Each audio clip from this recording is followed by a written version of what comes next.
It's time for my picks for UFC 95.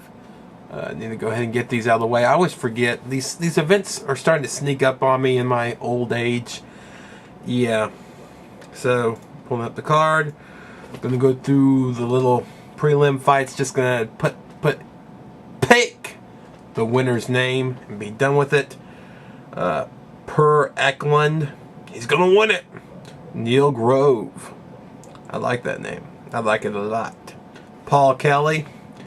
Oh yeah, that guy's he's a badass. So yeah, Paul Kelly.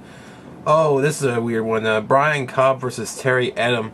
Terry Edom, he like came in the UFC with that big win, against Matt Grice, and I thought I was really behind him because I picked him to win that fight, even though he was the underdog.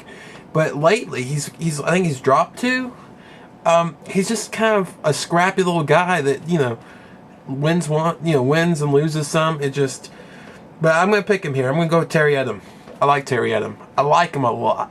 I mean, I like him because he came through for me when others have failed me. And we're going to go Junior Dos Santos. Yeah, I say that 3 times fast. And then we got the main card. We got Josh Koscheck versus Paulo Thiago. And going to go with Koscheck there. Seems like UFC's been feeding Koscheck some subpar competition compared to his ability. I guess, want to build him up some highlight reel KOs, which is he's been producing. But, I don't know. I wish they'd put him back in the mix a little bit more. I like it, to see him work himself back up. Of course, he lost against Alves and GSP. But, he should be, by now, he should be fighting some topper competition. Yeah. Yeah, I think so. And we got Damian Maia versus Chael Sonnen, who was in the UFC a long time ago and won some and lost some and then went other places and whatever. And then you got Maia. And that's a tough fight to predict, but I'm going to go with Maia. And I think a lot of other people are going to go with Maia too. So, yeah, Maia. Then we got Wilson Gouveia versus Nate Marquardt. And, yeah, I'm going to go with Nate here. It's a pretty close fight. That's going to be a good one, I think. I think that's going to be good. But Nate's really a young guy who's strong, and he just shows his talent every time he's there. And I'm looking for him to come work himself maybe up to another title shot sometime soon. I don't know. I just, like to watch where he goes. Gouveia, though, I like to watch him fight, too. I remember my first fight I ever saw him in was versus Keith Jardine. And he totally took that first round. And then he lost the last 2, which are the ones that count afterwards. But he got my respect out of that fight. And, he's a good guy. But, yeah, I'm taking Nate the Great. Then we got Dan Hardy versus Rory Markham. I'm going to go with Rory here. And then you got your main event, which this is a free card. Yeah, I'm seeing broadcast here. It says Spike TV, which is good because your main event is Diego Sanchez versus Joe Stevenson. And I don't know, that's more like a second tier fight if this was a pay-per-view. But yeah, that's your main event, and that's a good one. That's gonna be a good fight, I think. Both guys are from the Ultimate Fighter. Both guys have moved down weight classes. And this is gonna be at 155, a first for Diego Sanchez. He fought at 185 on the show. Then he went down to 170 to fight in the UFC. But he's still kind of undersized there at that weight. So now he's going down again. And he said in an interview he's doing it while he still can because you don't know if he can make the cut when he's in his 30s.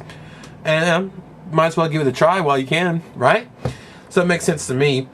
And then you got Joe Stevenson, fought at 170 to get the contract. I remember, The Ultimate Fighter 2 beat the snot out of some guys in there. Beat the crap out of Marcus Davis. Just overwhelmed Marcus Davis. What was that? Von Flue just tornadoed Von Flue's ass. I mean, that was disgusting. And then he beat the crap out of Luke. Well, no, he didn't beat the crap out of Luke Kumo. That was a close fight, and but yeah, he won that fight. And then he went on, and he's won some and lost some. I think he lost his like first fight in the UFC to Josh Neer, and then he won a few. Yeah, I can't recall. There's this UFC veteran that he beat in a very bloody fight at 155. He was known for his stand-up. I want to say... I'm going to look it up. We're going to look this sucker up. That's what we do here. So you got to get this. Oh, I know it. Eves Edwards, I think. We'll double check. He won that fight. I mean, he's doing good at 155. Yeah, there it is. Eves Edwards. Then he beat Misha Mimi or whatever. And, of course, he killed Melvin Gillard. Guillotine choke. Kurt Pellegrino. Good. Then he lost to BJ Penn. And that's expected. Then he won against Gleison Taibu. And then he lost to Kenny Florian. So, yeah. This is a good fight because these guys are really close. But I give the slight edge to Diego Sanchez. I think he's going to win this. I think it's going to be a good fight. I think there will be blood. Joe Stevenson just bleeds like crazy. So you just need to, work your stand-up with them and try to get him to bleed. And he seems to be like one of those people that doesn't do well around blood. Because he seemed like he panicked against that BJ fight where... he got cut and, it got slippery and BJ still got a choke on him. Usually when you're bleeding, at least it helps, lubricate your body parts so you're not being submitted, but he still got submitted. And, yeah. So I'm going to go with Diego Sanchez. Probably going to cut him. Probably going to submit him. I don't know. Diego Sanchez, he's improved his stand-up a lot.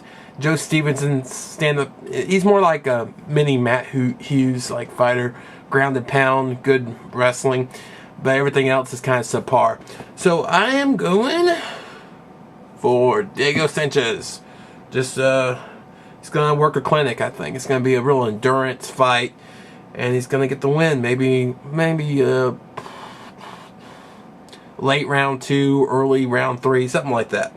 So yeah, those are my predictions. Thanks for watching. See you later.